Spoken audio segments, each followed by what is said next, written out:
भारताला कोणत्या देशाची नजर तर लागली नाहीये ना, आणि जर लागली असेल तर आपल्याला तात्काळ सत्यनारायणची पूजा करावी लागणार. असं का म्हणतोय मी ते आपल्याला सांगतो.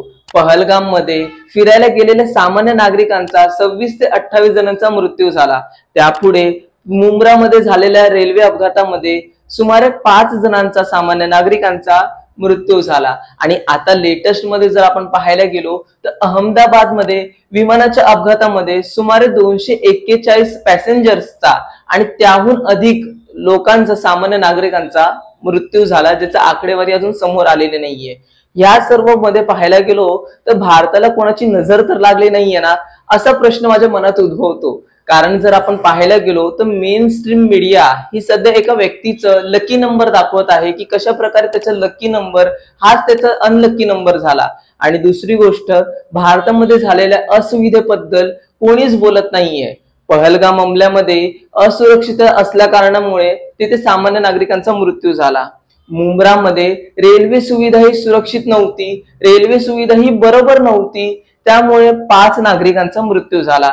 अहमदाबादच नाही तर इतर सर्व एअरपोर्ट्स वरती कर्मचाऱ्यांची संख्या कमी आहे, तिथे अजून कर्मचारी भरण्याचे जागा रिकाम्या असून सुद्धा किंवा तिकडे अजून पोस्ट भरू शकतो आपण, जागा रिकामी असून सुद्धा कॉस्ट कटिंगच्या नावावरती कमी एम्प्लॉय करून जास्त काम करून घेणं, या कारणामुळे कदाचित हा अपघात झाला असावा विमानाचा, जो अहमदाबाद मध्ये झालेला आहे. मला असं वाटतं की आपण सरकारला प्रश्न न विचारता कदाचित भारतावरती कोणत्या तरी देशाने काळी जादू केलेली असावी, आणि ह्यासाठी आपल्याला सत्यनारायणची पूजा ठेवणं हे फार गरजेचं आहे. कारण मेन स्ट्रीम मीडिया हा सध्या लकी नंबर दाखवण्यामध्ये बिझी आहे. कोणीही सरकारकडे बोट करत नाहीये की कशा प्रकारे सरकारची असुविधेबद्दल, सरकारच्या असुविधेमुळे या सर्व अपघात झालेले आहेत. जर पहलगाम मध्ये सुरक्षित असती तर कदाचित तिकडे इतके नागरिक दुर्घटनेमुळे मेले नसते. मुंब्रामध्ये जर रेल्वे सुविधा ही सुरक्षित असती किंवा रेल्वे सुविधा ही चांगली असती तर कदाचित हा रेल्वे ऍक्सिडेंट झाला नसता. विमानावरती जर चांगले कर्मचारी भरले असते, जेवढे कर्मचाऱ्यांची रिक्वायरमेंट आहे ते जर भरले असते, किंवा जर विमानाची चाचणी केली असती उडण्याआधी, तर कदाचित हा अपघात झाला नसता. ह्यामध्ये सर्वात महत्वाचं म्हणजे विमानतळावरती सरकारचा हस्तक्षेपच नव्हतं, त्यामुळे हा अपघात झालेला असावा माझ्या मते. परंतु आपण ह्या सर्व गोष्टी न बघता, सरकारवरती टीका न करता, सरकारवरती आवाज न उचलता आपण लागलो आहोत लकी नंबर दाखवण्यासाठी. तर माझ्या मते माझं पण एक मत असावं की कदाचित दुसऱ्या देशाने भारतावरती नजर लावलेली असावी, आणि ह्यामुळेच आपल्याला कदाचित भारतामध्ये सत्यनारायणाची पूजा ठेवणं हे फार गरजेचं आहे. कारण जर एखाद्याने जर आपल्यावरती नजर लावली तर अशा दुर्घटना सारखं सतत होणार.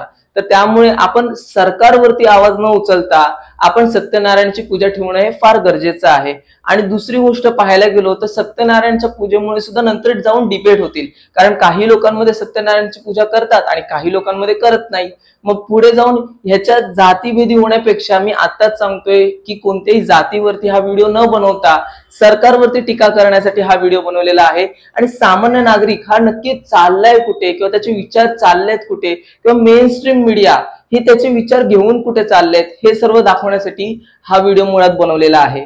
आपल्याला काय वाटतं यावरती हे मला कमेंट करून सांगा. कारण सध्या तरी आपल्यासाठी आपला आवाज हा कमेंट बॉक्सच असावा, कारण आपला ऐकणारं तर सरकार नाहीये. आणि दुसरी गोष्ट म्हणजे आपण देखील सरकारवरती आवाज उचलू नाही शकत, कारण आपल्याला देखील माहित नाही की नक्की बोलावं कशावरती. तर हा व्हिडिओ हे दाखवणार होता की आपण सरकारवरती बोललं पाहिजे, सरकारच्या असुविधेबद्दल बोललं पाहिजे. सरकारने जी सुविधा दिली पाहिजे ती सुविधा सरकार देत नाहीये, तर कदाचित आपलं लक्ष मेन स्ट्रीम मीडिया ही दुसरीकडे डायव्हर्ट करत आहे किंवा लकी नंबरकडे डायव्हर्ट करत आहे. जे मेन मुद्दे आहेत त्या मुद्द्यांवरती कोणीही बोलत नाहीये. आणि ह्यावरूनच मला असं वाटतं की भारताला नजर लागली असावी आणि आपल्याला सत्यनारायणाची पूजा ठेवणं हे फार गरजेचं आहे. जय हिंद. 1 करोड़ देंगे, 1 करोड़ देंगे, क्या 1 करोड़ देंगे वो? मैं आपको 2 करोड़ दूंगी, मेरे पापा मुझे वापस कीजिए। मैं मेरी मम्मी के लिए आई हूँ, मेरी मम्मी कल से नहीं मिल रही है। कल से हम लोग मम्मी को ढूंढ रहे हैं, कुछ भी पता नहीं चल रहा है।